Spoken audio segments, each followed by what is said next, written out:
안녕하세요. 오늘도 서연살롱을 찾아주셔서 감사합니다. 30대 후반 여성이에요. 세상에는 다양한 형태의 가정이 존재하잖아요. 평범한 가정도 있고 그렇지 않은 가정도 있죠. 제 경우는 그리 평범하지 않은 가정에서 자랐어요. 태어날 때부터 저에겐 아빠가 없었거든요. 엄마와 결혼을 약속했던 아빠는 엄마가 저를 임신했다는 얘기를 듣곤 잠적해버렸어요. 그리고 얼마 뒤 한 아주머니가 엄마를 찾아와 그러더래요. 아빠는 얼마 전 다른 사람과 결혼했으니 잊고 살라고요. 그러면서 드라마의 한 장면처럼 돈 봉투를 내밀더래요. 사모님께서 전화라고 하셨어요. 도의적인 책임을 느끼긴 하지만 아이는 원치 않으신다고요. 그리고 이건 위자료라고 생각하래요. 그쪽도 아빠 없는 아이를 키우고 싶진 않을 테니 더 늦기 전에 아이는 지우라고 하셨어요. 괜히 아이를 낳는 무책임한 행동은 하지 않는 걸로 아시겠다고요. 엄마는 돈 봉투를 던져주곤 아이를 지우라고 하자 피가 끓는 것 같았대요. 그래서 두 주먹 꽉 쥐고 소리쳤어요. 무책임한 행동이라고요? 그건 내가 들어야 될 말이 아니네요. 그 말은 자기 아이를 책임질 줄 모르는 덜 떨어진 자기 아들한테나 하라고 하세요. 자식 교육도 제대로 못한 주제에 누구한테 훈계해요?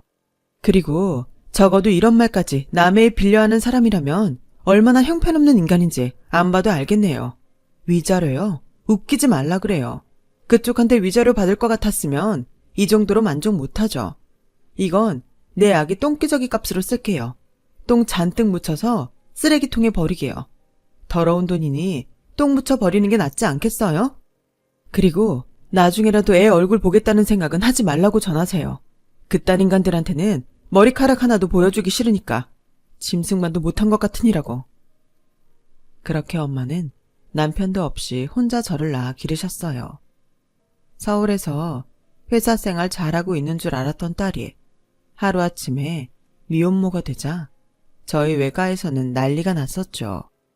삼촌들은 애 아빠가 누구냐며 모가지를 비틀어버리겠다고 소리쳤고, 할아버지는 딸 인생 망친 그놈의 집구석에 불을 싸질러버리겠다고 당장이라도 달려갈 기세였어요. 하지만 엄마는 입을 꾹 다문 채 10달을 버텨 저를 낳았어요. 엄마가 가족들에게조차 제 아빠에 대한 얘기를 안 한 데에는 그럴 만한 이유가 있었어요. 대충 상황만 들어도 아시겠지만 외갓집 식구들이 좀 과격하거든요. 왜 벌교에 가서는 돈자랑 주먹자랑 하지 말라고 하잖아요. 제 외가가 벌교랍니다. 외할아버지부터 외삼촌들까지 다들 한 주먹 하는 분들이세요. 혹여 제 아빠의 존재를 알았다간 정말 칼부림 나고도 남을 상황이었죠. 엄마 덕분에 아빠는 목숨 부지하고 사는 거나 마찬가지예요. 아무튼 여자 혼자 몸으로 일하며 저를 키울 상황이 안 됐던 엄마는 친정에 내려가서 제 육아를 하셨어요. 외할머니는 엄마 어릴 때 돌아가셔서 엄마는 외할아버지와 외삼촌들 손에 자랐거든요. 저 역시 대를 이어 외할아버지와 외삼촌 손에 자라게 된 거죠. 큰애 삼촌은 결혼을 하셔서 따로 살고 계셔서 저는 외할아버지와 작은 외삼촌이랑 같이 살았어요. 엄마가 저 젖될 무렵부터 다시 직장에 나가게 돼서 외할아버지가 저를 도맡아 키워주셨어요. 한때 고깃배 선장으로 바다를 호령하며 사셨던 외할아버지는 어린 손녀딸 울음에 전전긍긍하는 손녀딸 바보셨어요. 원래 운동을 하다가 부상으로 체대 진학이 무산돼 그 후로 냉동창고에서 일하는 작은 외삼촌도 저라면 꾸벅할 정도로 예뻐해 주셨어요. 제 어릴 때 사진을 보면 조폭 같은 새 남자가 제 뒤에 병품처럼 서 있는 모습을 볼 수 있는데 제겐 이 세 분이 세상 다정하고 그렇게 든든할 수가 없었어요. 동네 사람 누구도 저에 대해 함부로 말할 수 없었던 것도 다 이 세 분들 덕분이었죠. 외가 식구들과 함께 벌교에서 살다가 제가 중학교에 들어가던 무렵 엄마가 서울지사로 발령나면서 저희 모녀는 서울로 이사를 해야 했어요. 할아버지는 제가 걱정된다고 서울까지 따라오시겠다고 했지만 엄마가 극구 말리는 바람에 그러지 못했죠. 아빠가 벌교 떠나 서울에서 어떻게 산다고 그래? 여기서나 큰 소리치고 살지. 서울 가면 방구석 노인네밖에 더 되겠어? 윤주 데리고 자주 내려올 테니까 너무 서운해하지 말아요. 아빠가 이러면 내가 더 힘들어. 엄마 역시 가족을 떠나 서울로 가는 게 불안했던 모양이에요. 하지만 서울살이가 어떤지 잘 알기에 저희 편하자고 외할아버지를 모시고 갈 수는 없었던 거죠. 주변에 친구도 없고 도움받을 사람도 없는 곳에서 회사 일로 바쁜 딸과 학교에서 늦게 돌아오는 소녀딸만 바라보고 사시게 할 수 없으니까요. 그렇게 눈물의 이별을 하고 저랑 엄마는 서울로 올라왔어요. 사춘기 소녀였던 제 눈에 비친 서울은 정말 화려하고 시끄럽고 바쁘더군요. 그래서 정신이 없었어요. 게다가 뭐든 다 돈이라서 놀랐고요. 벌교에선 꼬막도 조개도 생선도 다 주변에서 가져다 줘서 돈 주고 사 먹는 거란 인식 자체가 없었는데 서울은 바지락 몇 알에 2, 3천 원이나 하니 기절초풍할 노릇이었죠. 확실히 벌교에서는 보지도 못했던 온갖 것들이 넘쳐났지만 돈이 없으면 물 한 모금도 먹을 수 없는 게 바로 서울이었어요. 화려하고 예쁘지만 인정말이 없는 사람처럼 말이에요. 난생 처음 그런 서울에서 살게 된 저는 반년 넘게 서울살이에 적응을 하지 못했어요. 하지만 학교 친구들과 친해지면서 서서히 서울 아이처럼 동화되어 갔죠. 그해 가을 추석을 맞아 벌교 외가를 찾았을 때 외할아버지와 외삼촌들이 저를 보고 서울 사람 다 됐다고 했을 정도로 말이에요. 그런데 사람이 참 간사한 게 서울로 이사간 지 얼마나 됐다고 그새 벌교가 불편하게 느껴지더라고요. 서울에선 집 근처에서 쉽게 볼 수 있었던 편의점조차 당시만 해도 벌교에선 쉽게 찾을 수 없었거든요.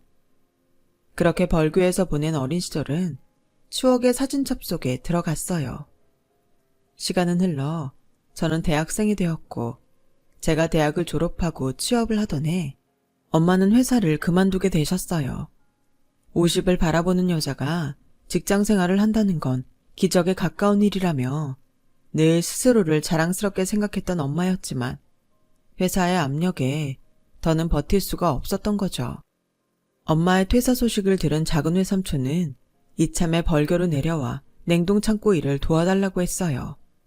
10년 전 그동안 일해온 냉동창고를 인수했던 외삼촌은 현재 냉동창고 사업 외에 온라인 유통 사업까지 확장해 운영하고 계시거든요. 아무래도 큰돈이 오가는 일이다 보니 믿을 수 있는 사람한테 돈 관리를 맡기고 싶었던 모양이에요. 하지만 엄만 당신마저 서울을 떠나면 저 혼자 남게 되는 거라서 선뜻 고향으로 내려가겠다 확답을 못하고 계셨죠. 그래서 제가 등을 떠밀어 드렸어요. 할아버지 핑계를 대면서요. 엄마, 나는 내 힘으로도 충분히 살 수 있지만 외할아버지는 아니잖아. 연세도 많이 드셨는데 언제까지 외숙모들한테 외할아버지를 맡길 셈이야? 엄마 부모지 외숙모들 부모는 아니잖아. 안 그래? 그러니까 내 걱정하지 말고 벌교로 내려가. 가서 외삼촌 일도 돕고 친구들이랑 회포도 풀면서 사시라고요. 서울엔 엄마 친구도 없잖아. 누구나 안 가고 싶어 그러니? 나 가면 너 혼자잖아. 이제 막 취직해서 한참 바쁠 텐데 나라도 없으면 네가 밥이라도 제대로 챙겨 먹고 다니겠어? 자식이 웬 수지. 너 정말 혼자 지낼 수 있겠어? 엄마는 끝까지 제 걱정을 하시다가 못 이기는 척 벌교로 내려가셨어요. 엄마랑 둘이 살 때는 몰랐는데 혼자 지내려니 25평 빌라가 그렇게 넓어 보일 수가 없더라고요. 특히 회사에서 돌아와 불 꺼진 집으로 들어올 땐 그 어둠과 적막 때문에 우울해지곤 했어요. 이런 제 고민을 들은 친구는 이참에 소개팅을 해보라고 하더군요.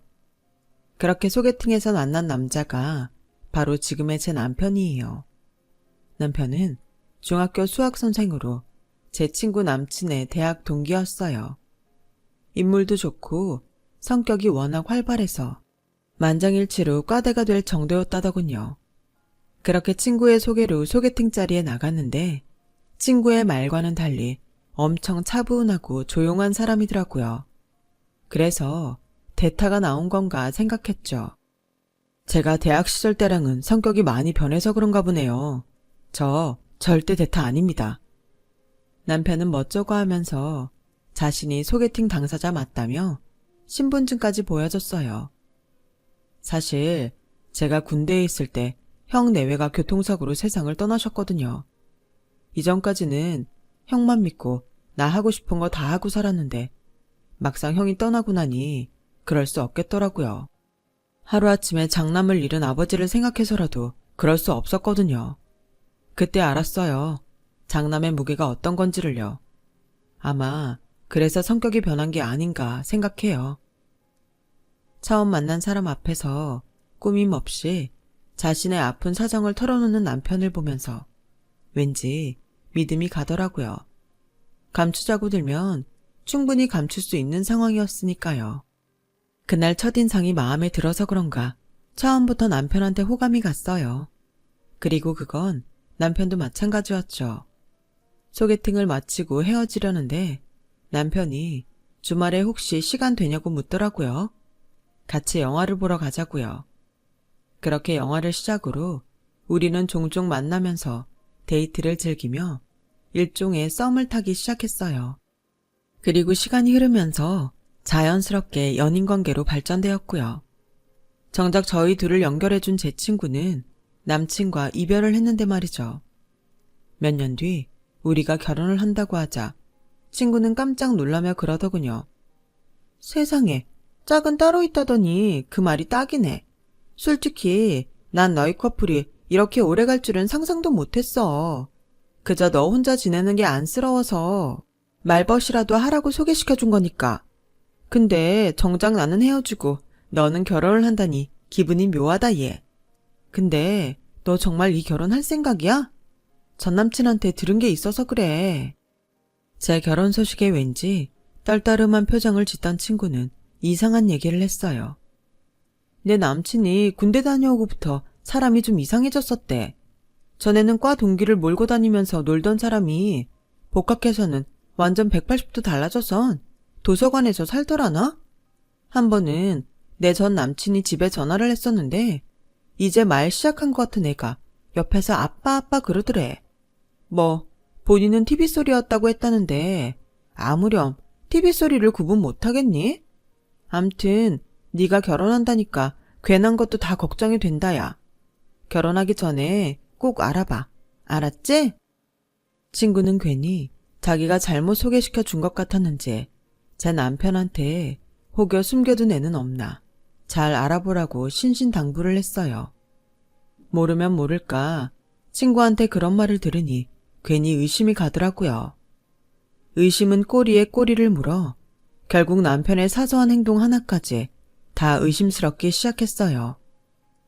연애를 하는 동안 한 번도 저를 집에 초대한 적 없고 어린이날이나 방학 때는 어김없이 집에 일이 있다는 핑계를 대고 저를 만나주지 않았는데 그게 특히 마음에 걸리더라고요.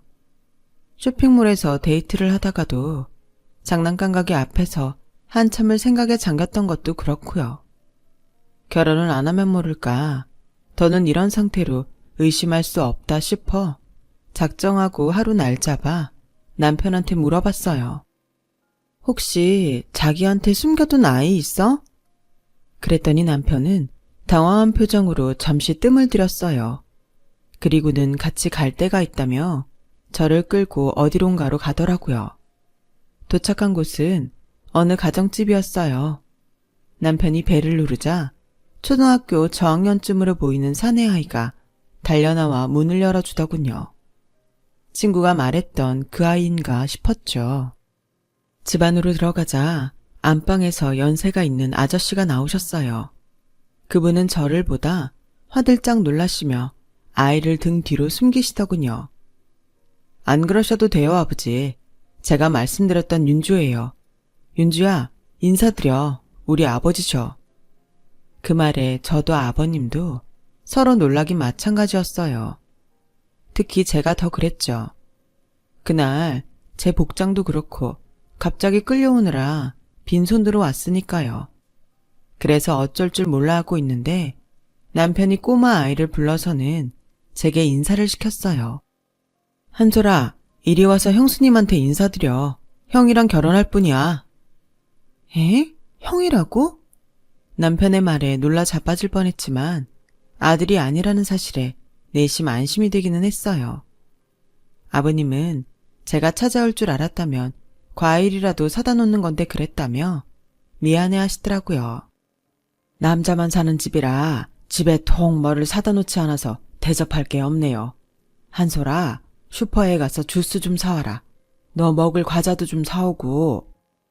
아버님은 늦둥이 아들을 내보내시곤 제 손을 덥석 잡으셨어요. 잘 왔어요. 이 녀석이 통 결혼할 생각을 안 해서 내내 걱정했는데 이렇게 예쁜 짝이 있었다니 내가 이제야 안심이 되네요. 그나저나 어린 시동생 때문에 많이 놀랐죠? 초면에 부끄럽네요. 아버님은 어린 시동생은 당신이 알아서 키울 테니 혹여라도 걱정은 하지 말라고 하셨어요. 아직은 내가 돈벌이도 괜찮고 건강도 문제 없으니 막내 녀석 대학 들어갈 때까지는 거뜬합니다. 며느리한테 막내 아들까지 떠맡길 생각 없으니 걱정 안 해도 돼요. 제가 어린 시동생 때문에 결혼을 주저할까봐 아버님은 최선을 다해 당신이 건재함을 어필하셨어요. 그 모습이 왠지 짠하게 느껴졌지만 그 마음이 이해가 가더군요. 남편이 진작 집안 사정에 대해 말 안 해준 건 섭섭했지만 저 역시 제 출생의 비밀을 남편한테 말 안 하고 지내왔으니 뭐라고 할 건 아니었어요. 살다 보면 가까운 사람한테 더더욱 말하기 힘든 부분이 있는 거니까요. 얼떨결에 시댁에 인사를 드리게 된 저는 돌아오는 주말에 남편과 벌교에 내려가 인사를 드리기로 했어요. 어차피 한 번은 해야 할 일이니 후딱 해치우자는 마음이었죠. 하지만 벌교에 가기로 약속한 뒤부터 걱정이 되기 시작하더라고요. 혹여 외삼촌이나 외할아버지께서 저희 아빠 얘기를 꺼내지 않을까 걱정이 됐거든요. 남편한테는 그냥 저 태어나기 전에 아빠가 돌아가셔서 엄마 호적에 올라있다고 말해왔었거든요. 얼굴도 본 적 없고 앞으로도 만날 일 없는 생물학적 아빠에 대해 구구절절 설명하고 싶지 않아서요. 하지만 엄연히 이것도 거짓말이라서 남편이 나중에 알게 되면 오히려 상황만 곤란할 것 같았어요. 그래서 엄마한테 전화해 어떻게 할까 상의를 했더니 대뜸 말 못할 게 뭐 있어. 이제 와서 그 사실 안다고 헤어지자고 할 사람이면 이쯤에서 끝내면 되고 다 알고도 보다듬어주는 사람이라면 평생 믿고 살면 되는 거지. 내가 널 간통해서 낳은 것도 아니고 우리가 떳떳하지 못한 짓 한 것도 아닌데 뭐가 걱정이니? 엄마는 벌교로 내려오기 전에 남편한테 사실대로 말하라고 하셨어요. 그래서 다음날 퇴근 후에 남편을 만나 제 출생의 비밀에 대해 전부 털어놓았죠. 그랬더니 남편이 저를 지그시 바라보더니 고생 많았겠다고 하더라고요. 그 말을 듣는데 순간 울컥 하더라고요. 저는 살면서 제가 불쌍하다는 생각을 단 한 번도 해본 적이 없었는데 남편의 위로를 들으니 어쩌면 그간 나는 스스로에게조차 본심을 숨긴 채 감정을 억누르고 살았던 게 아닌가 하는 생각이 들었어요. 그래서 코끝이 살짝 시큰하더라고요. 다행히 남편은 그 일에 대해 더는 문제 삼지 않았어요. 오히려 제가 걱정했던 것처럼 남편이 놀라지 않아서 이상할 정도였죠. 그렇게 상황이 정리되고 그 주 주말 남편과 저는 1박 2일 일정으로 벌교로 향했어요. 초면에 저희 외가에서 자고 오는 게 남편한테는 불편하겠지만 서울에서부터 운전하고 가서 그날 돌아오는 건 무리일 것 같았거든요. 다행히 남편도 흔쾌히 자고 오자고 해서 일정을 그렇게 잡았어요. 외가에 도착하자 외할아버지와 외삼촌 두 분, 그리고 사촌 동생들까지 덩치 큰 남자 5이 저희를 맞았어요. 슬쩍 보니 남편이 흠칫 놀라는 것 같더라고요. 누가 봐도 조폭 가족 같은 분위기였거든요. 거기다 제 남편감이라고 하니까 온 집안 남자들이 제 남편을 곱지 않은 시선으로 바라보는 거예요. 조카를 뺏으러 온 도둑놈 보듯 말이죠. 그런 시선을 받으며 남편은 밥을 먹고 차를 마시고 심지어 외삼촌들과 밤새도록 술까지 마셔야 했어요. 안 그래도 술이 약한 사람인데 어려운 처가 어른들 앞이라 거절도 못하고 주는 대로 다 받아 마셔서는 완전 인사불성이 됐더라고요. 다행히 주사가 없어서 꾸벅꾸벅 졸다가 제 사촌 동생 등에 엎혀왔어요. 다음날 작은 외삼촌은 아침 일찍 싱싱한 꼬막을 잔뜩 가져오셨어요. 조카 사위한테 벌교 맛을 제대로 보여줘야 한다면서요. 결국 지난밤 잔뜩 취했던 남편은 꼬막으로 해장을 해야만 했죠. 큰외삼촌은 지난밤 제 남편과 얘기를 나눠보니 사람이 꽤 괜찮더라시며 마음에 들어 하셨어요. 그러면서도 결혼해서 제 속을 썩이면 가만 안 두겠다고 엄포도 놓으셨죠. 시끌벅적한 인사를 마치고 서울로 향하는 차 안에서 남편이 그러더라고요. 저렇게 좋은 가족이 곁에 있어서 제가 외롭지 않았을 것 같다고요. 그 말을 들으니 고개가 끄덕여졌어요. 비록 제게 아빠는 없었지만 아빠보다 더 든든한 외할아버지와 외삼촌 2분이 있어서 아빠를 그리워할 필요가 없었으니까요. 이제 상견례 날을 잡고 본격적으로 결혼 준비를 하면 되겠다 싶었죠. 그런데 얼마 뒤 생각지도 않은 병고가 생기고 말았어요. 시아버님이 폐암 말기 판정을 받으신 거예요. 한동안 어깨랑 등의 통증이 심해서 파스를 자주 붙이고 사셨는데 얼마 전부터 숨 쉬는 것도 힘들고 체중이 자꾸 줄어서 병원에 가셨던 모양이에요. 10년 전쯤에 담배도 끊으셔서 폐 걱정을 안 하셨었는데 폐암 말기 진단을 받으신 거죠. 남편 겨울방학에 맞춰 올겨울에 식을 올리려고 상견례 날도 천천히 잡을 생각이었던 우리는 아버님 성화에 급히 날을 잡게 되었어요. 사정을 들은 엄마랑 외할아버지도 저희 시댁 편한 대로 하라고 하셨고요. 그래서 아버님 건강 때문에 부득이 서울에서 상견례를 하게 되었어요. 아버님은 당신 때문에 이렇게 됐으니 상견례 비용은 시댁에서 내겠다고 하시더라고요. 다른 것도 아니고 아버님 건강 때문에 그런 건데 나 몰라라 할 수는 없어서 남편한테 반반 부담하자고 했더니 그냥 아버님 뜻에 따르자고 하더군요. 그렇게 해서 상견례가 시작됐는데 아버님이 평소와 다르게 잔뜩 힘이 든 목소리로 그러시는 거예요. 제가 아무래도 올해를 넘기기 힘들 것 같습니다. 그래서 말씀인데 결혼식은 올 여름에 하는 게 어떻겠습니까? 한여름 무더위에 식을 올리는 게 저도 탐탁지 않습니다만 아들 녀석이 교단에 묶인 몸이라 학생들한테 피해를 줄 수는 없어서 그럽니다. 직업상 그런 거니까 어쩔 수 없지 않겠냐며 다들 수긍하는 분위기였어요. 그런데 이후 아버님 말씀에 저희 외할아버지와 외삼촌들 얼굴이 잔뜩 붉어졌지 뭐예요. 이런 자리에서 할 말은 아니지만 사실 제가 30억 정도 되는 땅을 가지고 있습니다. 이 땅은 제 막둥이 아들놈한테 주려고 가지고 있었습니다만 제가 갑자기 큰 병을 얻고 나니 생각이 좀 달라지더군요. 윤주한테 들어서 아시겠지만 저한텐 11살 된 어린 아들 녀석이 있습니다. 마음 같아선 제가 저 녀석 성인이 될 때까지 내 손으로 키우고 싶지만 이렇게 될 줄 누가 알았겠습니까? 해서 말씀입니다만 만약 윤주가 막둥이를 아들로 호적에 넣어준다면 제가 그 땅을 윤주한테 주겠습니다.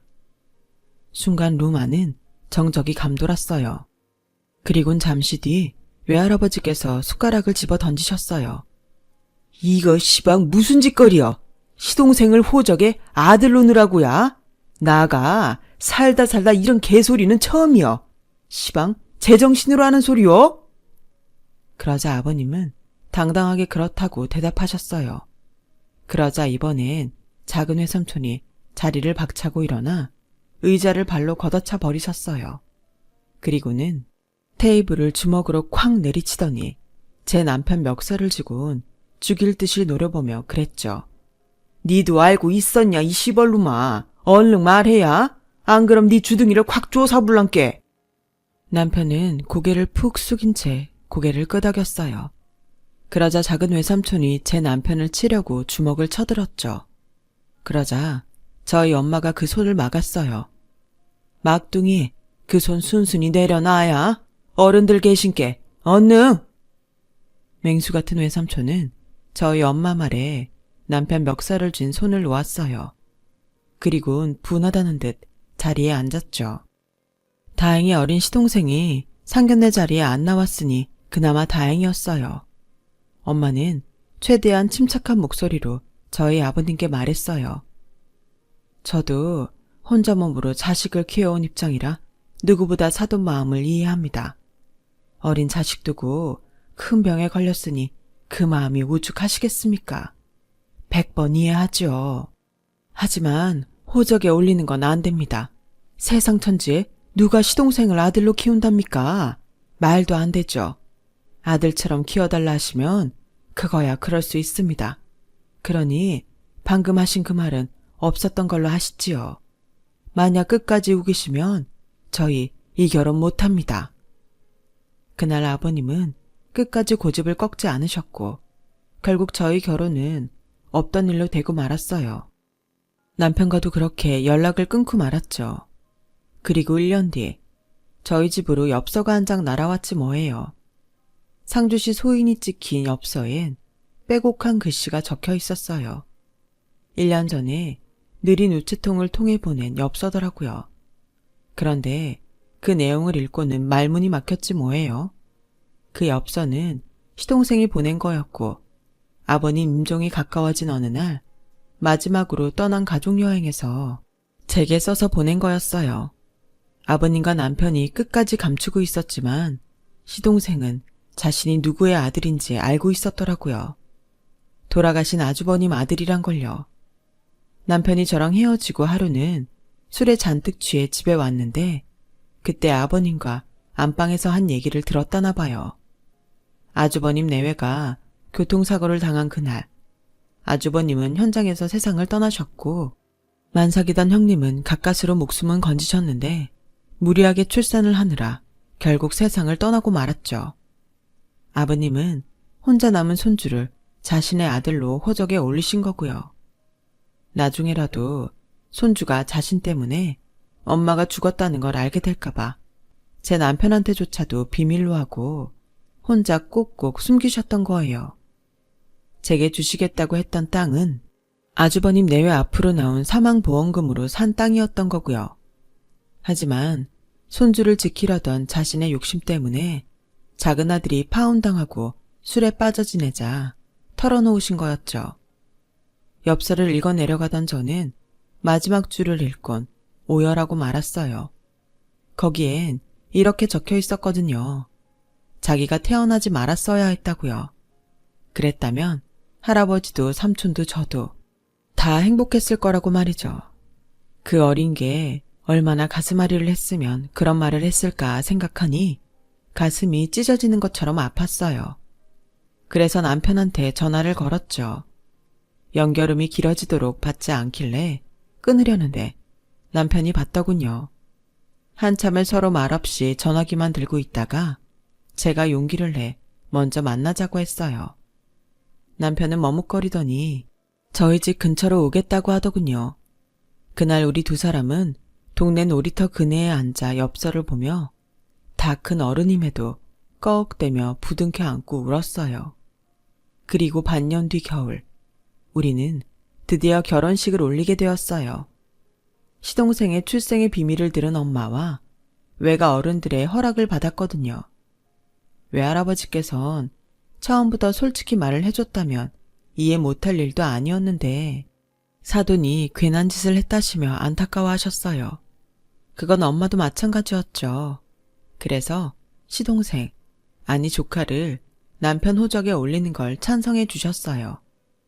그렇게 우린 1년 만에 가족이 되었죠. 아버님이 1년 전 세상을 떠나신 터라 따로 집을 구할 거 없이 시댁의 신혼살림을 차렸어요. 조카한테는 작은 아빠도 아빠고 작은 엄마도 엄마니까 앞으로는 작은이란 말 빼고 그냥 아빠, 엄마, 아들로 살자고 했어요. 그리고 앞으로는 절대로 태어나지 말았어야 했다는 말은 하지 말라고 했어요. 네 덕분에 엄마 아빠가 다시 만나 결혼할 수 있었는데 그런 말이 어딨냐고요. 그랬더니 알았다고 하더군요. 세상엔 우리가 알지 못하는 다양한 유형의 가정이 있어요. 혈연으로 뭉쳐진 가정도 있고 피 한 방울 섞이지 않은 가정도 있죠. 중요한 건 어떻게 만들어졌냐가 아니라 어떻게 살아가느냐가 아닐까요? 그래서 오늘도 저희 식구들은 최선을 다해서 소중한 가정을 지키려고 해요. 여러분도 많이 응원해주세요. 지금까지 제 사연을 들어주셔서 감사합니다. 건강하시고 행복하세요. 여러분, 사연 댓글에 응원과 현명한 조언 부탁드려요. 좋아요와 구독은 저에게 큰 힘이 됩니다. 오늘도 좋은 일 가득하세요.